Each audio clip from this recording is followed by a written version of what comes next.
బీహార్లోని మార్కెట్టా గ్రామానికి చెందిన చోటు కుమార్కు పుట్టుకతోనే చేతులు లేవు. చిన్నప్పటి నుంచి క్రికెట్ అంటే ఎంతో ఇష్టం.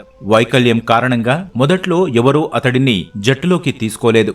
ఇంటి దగ్గరే చెక్క బ్యాట్తో ఒంటరిగా ప్రాక్టీస్ మొదలుపెట్టిన చోటు కుమార్ ప్రస్తుతం బ్యాట్ను పట్టుకొని బంతిని అద్భుతంగా బాదుతున్నాడు. అతడి బ్యాటింగ్ చూసి బౌలర్లు సైతం ఆశ్చర్యపోతున్నారు. ఒక్కో మ్యాచ్కు 200 రూపాయల నుంచి 3000 రూపాయల వరకు చోటు కుమార్ సంపాదిస్తున్నాడు.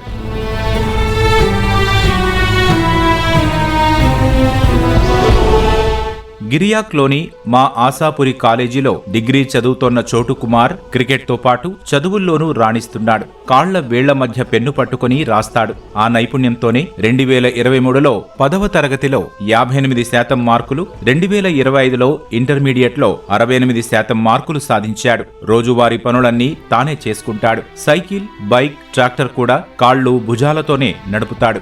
ఎవరికీ భారం కావద్దనే ఆలోచనతో చదువుల ఖర్చుల కోసం ట్రాక్టర్తో మట్టి రవాణా చేస్తూ ఉపాధి పొందుతున్నాడు. శారీరక వైకల్యం విజయానికి అడ్డు కాదని నిరూపిస్తున్న చోటు కుమార్ తనకు సాయం అందిస్తే పారా క్రికెట్లో దేశానికి పేరు తీసుకొస్తానని చెబుతున్నాడు.